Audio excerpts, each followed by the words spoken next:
Today on Exploring Nevada, we'll take you to the El Dorado Valley in southern Nevada, just 20 miles southeast of Las Vegas, where a refurbished vintage train rides over historic rails.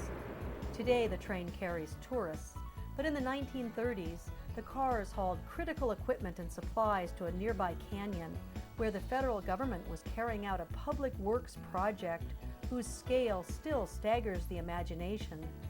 They were out to dam the mighty Colorado River, but many said it couldn't be done.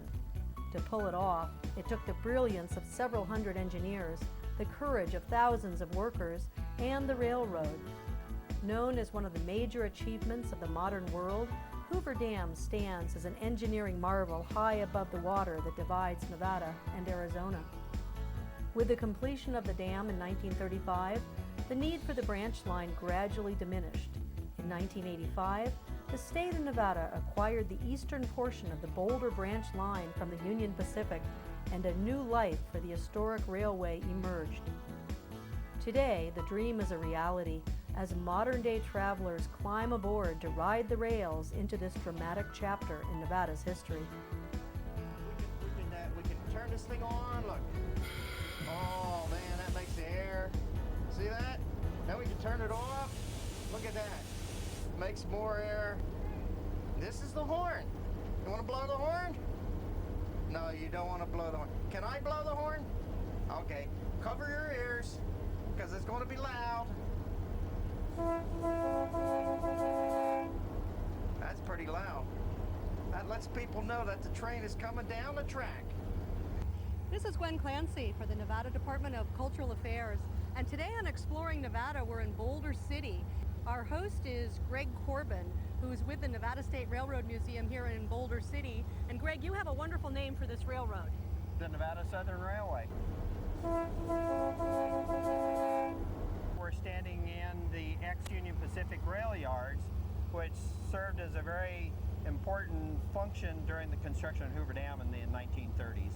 And just so people are kind of oriented, Hoover Dam is actually right down that way. Hoover Dam is just east of where we are right here, about 9 miles. So let's go ahead and climb on board and we'll talk some more. Let's take a ride. Welcome aboard, man. Thank you. Hi, Chris. Welcome aboard, sir. Thank you.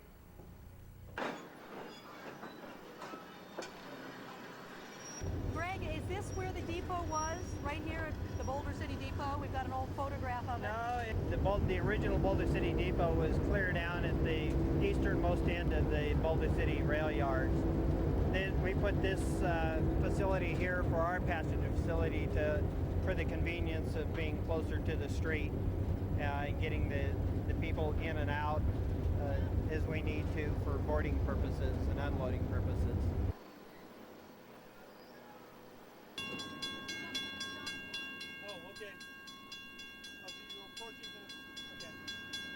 This is known as the Boulder Branch Line. It's a 22-mile branch line that starts in Las Vegas, comes off the Union Pacific main line, and comes 22 miles out here to Boulder City. And during the time that Hoover Dam, or Boulder Dam at that time, was being constructed, this was a hub of activity. Obviously, they didn't have the modern highways and big trucks to haul the equipment and material that they do nowadays with. So the railroad was a very integral part of the construction of the dam. Virtually every piece of material and equipment that was needed for the construction, during the construction, had to be brought out to Boulder City by the railroad. So it was just constant. There was trains coming into Boulder City, equipment was being offloaded, cars were being unhooked, empty cars were being hooked back up to the outbound trains, and they were going back out to Las Vegas to tie into the Union Pacific main line, where they would then go on to various other destinations from there to pick up more equipment, more material that was needed to brought back to Boulder City. So it was very busy here, and it was constant railroad activity going on this branch line and in Boulder City nearly at 24 hours around the clock. This is a Pullman coach that was built back in the early 19-teens. I'm not exactly sure the particular year of this coach that we're in, but of the coaches that we have, they date back to 1911 through 1914. Now, did you restore the seats and everything? We restored the seats. We actually put about $325,000 into completely refurbishing and restoring this coach. We've had to make some extensive modifications, obviously. One of them being the air conditioning. You can feel how nice and comfortable it is in here today. You've got the fans And also. obviously we could not run this train here in southern Nevada without offering air conditioning. Of course, you can see the fans and the lights that we have in here as well. I got to ask you about these seats. Now these seats are looking this way, and these seats are looking that Well, way. Do they it's split? funny you mention that, but you can flip these seats so that I can sit facing the person I'm sitting across from, or if I want to face the cameraman there, who's shooting this episode today, I can sit here and face him as well. So. Was this all done by volunteers? All of No, this work? the state of Nevada had a contractor who's been working here at the Nevada State Railroad Museum for the last 4 years doing all the work. Well, these are really amazing. Yeah. Well, where did this particular car, if you know, come from? Where did you find the Well, rolling stock? originally the state of Nevada bought the collection of railroad cars that make up this train from the Heber Creeper Railroad in Heber City, Utah in 1993. Go ahead. So if you were here, I mean, you would feel how comfortable it is. It's cool and it's clean and it's smooth. Now, unlike some of the trains that you get to ride on, you know, the steam trains where there's black smoke, you know, that comes by and you shouldn't wear white, you know, it feels very, very clean and quiet. So what is the engine that's pulling us? The engine is a 1939 diesel electric switcher that was manufactured by EMD, which stands for the Electric Motor Division of General Motors. And it is considered a first generation diesel electric locomotive. It was manufactured in the mid to late 1930s at a time that the technology was changing from steam locomotives to diesel electric locomotives, which everybody's more familiar with nowadays that you see running trains through the various communities across the United States. So if we could jump back to 1930s when the Hoover Dam, Boulder Dam it was Right. called at the time, was being created just a few miles from here, what would the engine have been historically right at that juncture in time? Steam locomotives. It was still at a time that steam locomotives were commonly being used, and it wasn't until the 1930s that the technology had changed that they even began to manufacture diesel electric locomotives. And so that took a number of years to phase out the steam and phase in the new technology of the diesel electric locomotives. But we're passing through one of my favorite areas right now where there's a lot of cacti in here. A lot of buckhorn cholla, silver cholla, beavertail cactus. A lot of, you see some mesquite here in this wash. And there's many fine examples of the various plant life that's found in the Mojave Desert. There's some buckhorn cholla right there that we're passing along. We're also getting into an area where there was some mining activity. You can see an old mine shaft right there. The Right there, remnants of an yeah. old mine Okay. shaft, right. We're getting into Railroad Pass, which is known as Railroad Pass in the River Mountains.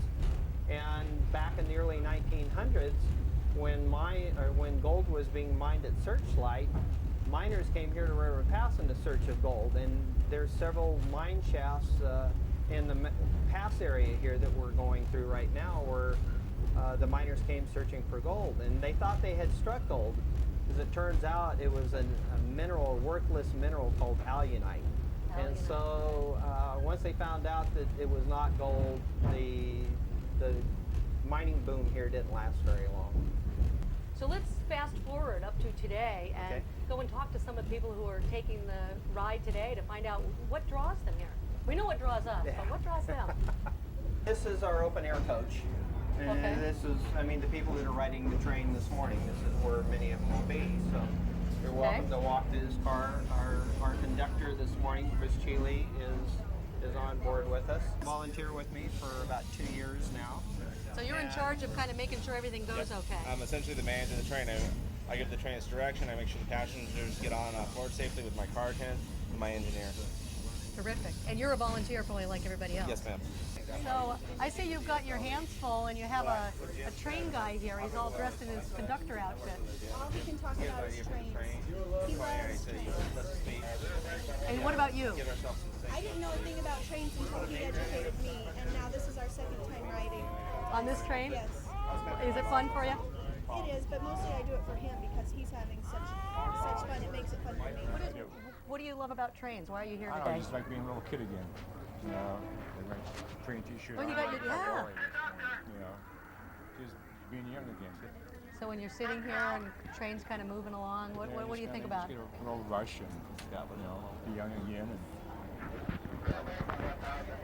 You recommend this train? Yes, I do very much. Are you glad it's back? Yes, I am. It's very glad it's back. But it needs to be longer. Yeah, we're just coming to the Railroad Pass Hotel Casino now, and we're at the summit of the ride. The Railroad Pass was the high point between Boulder City and Las Vegas, and so we're going through that mountain pass right now. We have Boulder City to the back of you, which is to the east, and then Las Vegas is to the west of us over Railroad Pass here. At the top of Railroad Pass, the train stops and the crew prepares to reverse the direction of the train for the return trip. Here's where we get our chance to climb up into the engine for what will no doubt be a noisy ride back to the depot in Boulder City. Well, I'd like to welcome you to the heartbeat of the whole train. This is where it all happened. We obviously couldn't run the train without the locomotive, and we're in the cab of the number 1000, which is the NW2, 1939 NW2 that I mentioned earlier. Today our engineer is Bob Freeman and our lead brakeman is George Sherry. So Okay. we're about ready to start our trip back to Boulder City here momentarily. And All right, Bob, good to meet you. Good, nice to All meet right. you. Hope So- you have a nice ride with us. So you're in charge, and Bob's a volunteer also. We want to give Yes. lots of credit to the volunteers because they are the backbone. They literally run the trains. Yeah, I guess we're ready to go. okay, your handbrake's still on? Okay, now I'm going to blow the horn, so cover your ears. Here we go.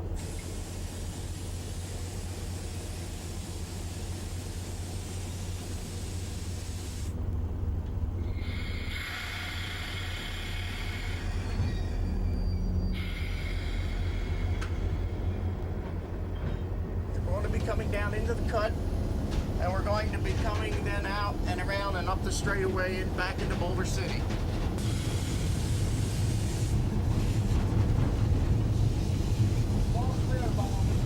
Thank you. Did you used to run a train, or? No, I used to be an systems engineer for missile systems for the Navy. I work for British Aerospace. Well, now this for a lot of guys, this would be a dream come true, This right? is a dream come true. You got a twinkle in your eye. I think it Oh, really yeah. is a dream come true. Well, you know, we like to do this. This is why we volunteer. Well, do you think you could reach burnout? I mean, could you run a train every day, and you'd probably be burned out eventually? Probably eventually, but right now it's a lot of fun. I can tell it would take a while to burn him out. You know, when It's an I was a adventure, kid, yeah. I liked to watch trains. That's all I did. So when I got the opportunity, I just said, hey, let's do it. It's fun to see their faces. They're Yes, having a it good is. time. The kids, and then they come up, and then when they come up here, the little ones, they're scared because they don't realize how big it is. And we say, blow the horn, right? And when they blow the horn, and it's a lot of fun. It's a lot of fun for the kids and the parents. For kids, it's a big thing. You know, they all see Thomas the Tank, and they don't know the relative sizes in that. And when they come here and they see this and they hear it, and everything's making noise, it's really an experience for them. Well, what do you like best besides obviously driving it? You like driving it, but what do you Well, like? I also do all the electrical engineering work on it. I take care of the electrical, replace the relays, put in all the governors, and do all the wiring when we find it. So we all can do a little bit of something, and we all together work, and it just works out fine. Oh, good. So for anyone who's feeling envious, you also have to do some of the grunt work. Oh, absolutely. A lot of the grunt work. Absolutely. I got to ask you a question then about stopping this train, because you always hear about how trains can't stop. That's why they hit people, right? Right. Is this train real heavy? Can you It's stop very it? heavy. It takes a lot of air pressure to stop it. I have the car brakes here, and this is what I use. We don't go faster than about 20 miles an hour. It's a maximum speed, so it's fairly easy to stop. These are not loaded cars. If they were loaded, they would be a lot heavier. But fortunately, they're just passenger cars. So I'm watching my speed on this GPS. I'm going 10 miles an hour. See it?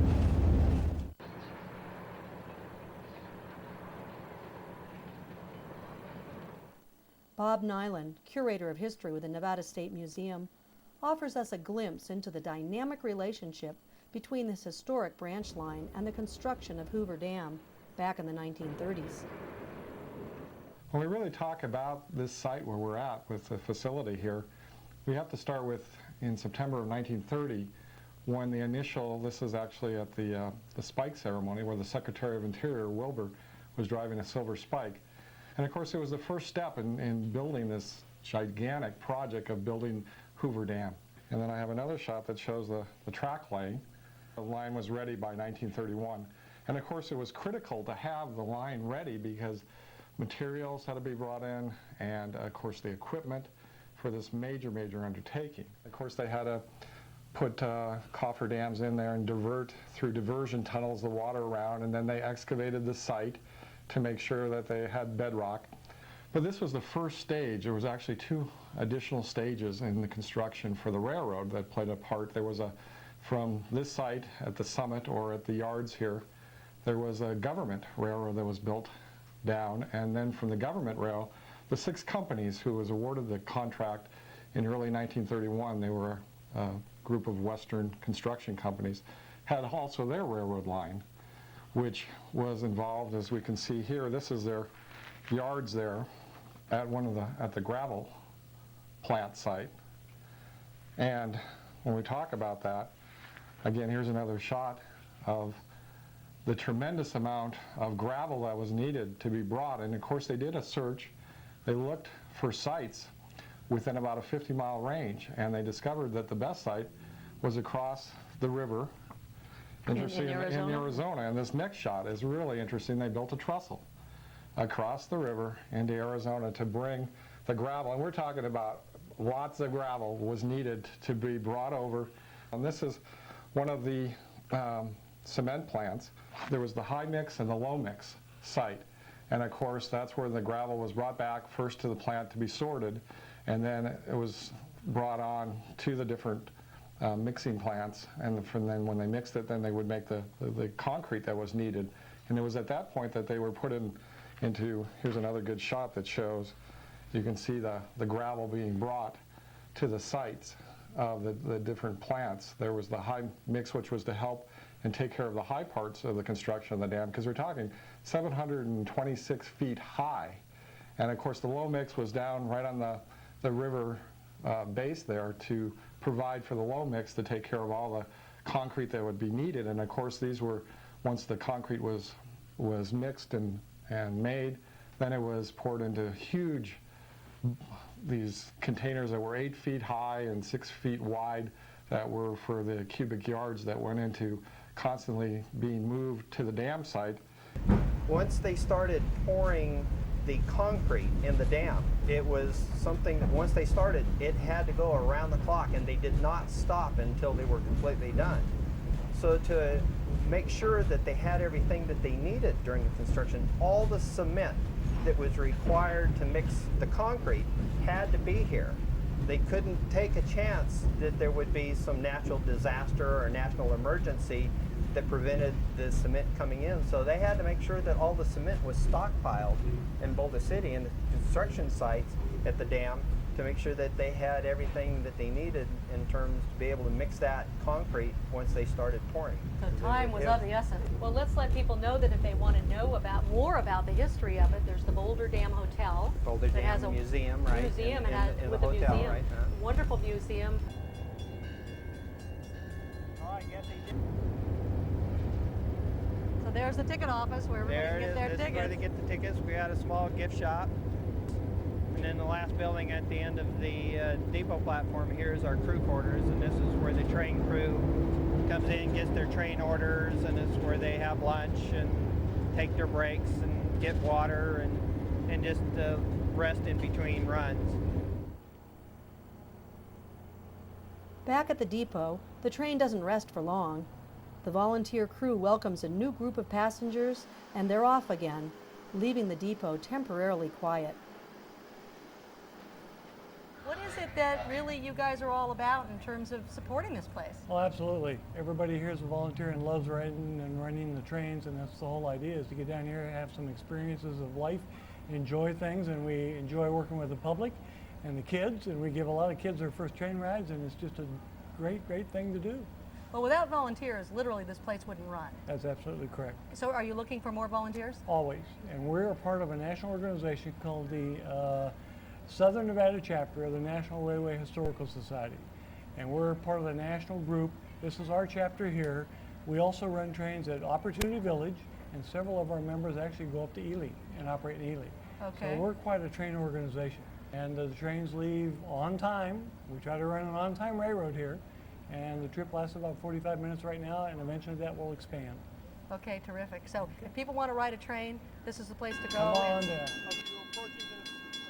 My favorite part of the whole ride is actually not the ride itself, but being here in the depot. I love being here in the depot when the train comes in, such as doing now when it returns from one of its runs. There's just something about it. Yeah, I mean, you get the full grandeur of what the train is all about, the size, the power. You feel it, you smell it, and you see it and you experience it. And the rumble that you hear as it comes up here, and they're coming in slow and steady. And as powerful as that thing is, yet it's just creeping along at such a slow pace. And it's just my favorite part of it. I love being here at the depot when it comes in, such as it's doing right now. And the cars, the locomotive passes by you, and followed with the generator car and then the various coaches, and looking at the people's expression on the train after they just had their train ride. For many of them, their first train ride. You know, this is the only attraction of its kind in southern Nevada. And a lot of people that live here and visit here are experiencing their first train ride, and I'm sure many of them today. But I mean, you stand here and you feel this as it comes by right now, and you feel the vibration in the ground and the rumbling. Wave at the lead brakeman. You hear the rumble of the generator car. You feel the vibration of these other cars as they come in. This is my favorite part. I think this is part of the mystique that trains have, is the size and the power that they have. And this is where you kind of experience it right here. And you know, it occurs to me that one of the things that is so wonderful, and I suppose is probably in people's minds whether they think about it or not, is that, you know, with a train ride, you have the adventure of being on the train in the present day, but you also kind of get to step back in time, because this is an historic line and so much went on around here. Very much so. And if this railroad was in any other community in the United States, it would have probably been the central focal point of that community. But the dam was so huge and so massive in terms of the size of the construction, it just overshadowed all the railroad activity. But the point is that the dam couldn't have been built without the railroad. So very integral and important part of the overall project. Okay, well, thank you again. And let me mention to people watching this show that if you want to learn more about the history of the area, there are several museums in the area. We'll put up our website. You can check that out. And for the many train buffs that are out there, I want to mention that the Nevada State Museum System has several train operations. There's one in Carson City, there's one out in Ely, and all of that is on the website too. Why don't you come over here and you can sit and drive the train. Oh, cool. Now, this is the bell. You pull that, the bell rings.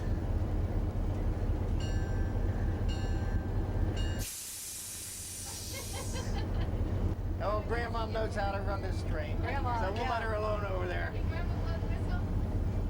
Go ahead. Plug your ears. Oh, it is loud, isn't it? It's more than just a sense of tradition. It's a sense of connecting with the past, and quite frankly, it connects with the future. You have a sense of where you have been, you have a sense of where you're going to go. It's just this continuity of life. From my standpoint, I have 4 boys. I'd like to see them touch things rather than just look at pictures of old buildings. And let's talk for a minute about the places that are available if you do make it here. Old places you can come to, like there's the Fort. You have the State Museum at Lorenzi Park. You have a wonderful county museum out on the Boulder Highway where they have been able to preserve maybe a dozen or so of different buildings from different eras in Las Vegas. They have preserved them out there. It's a wonderful facility. You have the Natural History Museum here next to the Las Vegas Fort. This is truly a cultural area, a cultural corridor in southern Nevada. You've got a neon boneyard that is available for viewing. It truly is going to You be got the Lost City Museum. I want to mention that the too. Lost City Museum, which is maybe about a 45-minute drive. You have the Valley of Fire, you have Red Rock. All these have historic elements to it as well as natural beauty. The state of Nevada operates 7 museums for the public.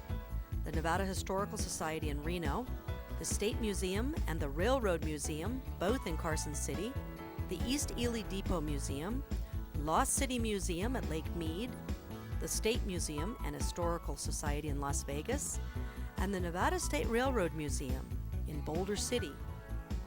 The museums are part of the Nevada Department of Cultural Affairs, along with the State Library and Archives, State Historic Preservation Office, and Nevada Arts Council.